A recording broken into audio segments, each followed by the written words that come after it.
আসসালামু আলাইকুম রহমতুল্লাহি ওবরাকাতুহু। আমি মোহাম্মদ মুসাব্বিরুল ইসলাম রনক।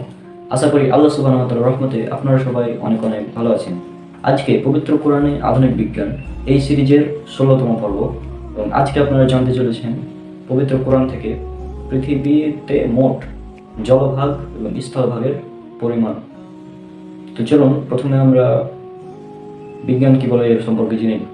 আধুনিক বিজ্ঞান আমাদের জানিয়েছে যে পৃথিবীর মোট ৭১% হচ্ছে পানি এবং ২৯% হচ্ছে স্থল।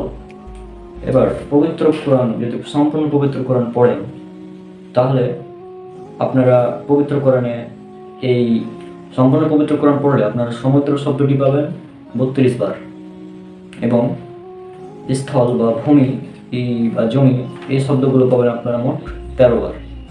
তাহলে এবার আমরা যোগ করি এ দুটোকে, অর্থাৎ ৩২ যোগ ১৩ সমান হচ্ছে ৪৫। এবার আমরা যদি শতকরা পরিমাণ বের করি তাহলে আমাদের কি করতে হবে, আমাদের এই প্রথমে স্থলভাগের অনুপাত আমরা বের করি শতকরা।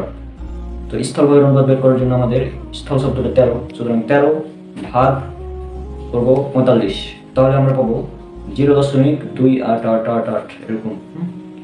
এবং এটাকে যদি শতকরা করি তাহলে আমাদের ১০০ দ্বারা গুণ করতে হবে, এবং ১০০ দ্বারা গুণ করে আমরা পাচ্ছি ২৮.৮৮%, যা ২৯% এর কাছাকাছি। ২৮.৮৮%, এবং এটা হচ্ছে নিখুঁত।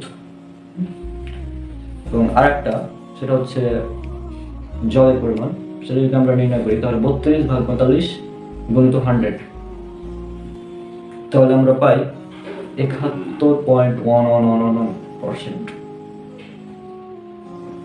তাহলে পবিত্র কোরআন থেকে এত নিখুঁত একটা তথ্য কে বলতে পারে? এই আয়াতগুলো বারবার শব্দগুলো বারবার রিপিট করার কারণ হয়তো এটাই, আল্লাহ সুবহানাহু ওয়া তাআলা ভালো জানেন এর কারণ।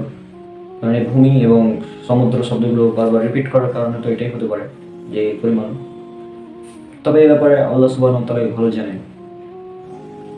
ইনশাআল্লাহ পবিত্র কোরআনের আধুনিক বিজ্ঞান এই সিরিজের আরও অনেকগুলো পর্ব আসছে। আপনারা চ্যানেলটি সাবস্ক্রাইব করে রাখুন পরবর্তীতে আপডেট পাওয়ার জন্য। তো আজকের ভিডিও এই পর্যন্তই। আল্লাহ সবাইকে শান্তিতে রাখুন। আসসালামু আলাইকুম ওয়া রাহমাতুল্লাহি ওয়া বারাকাতুহু।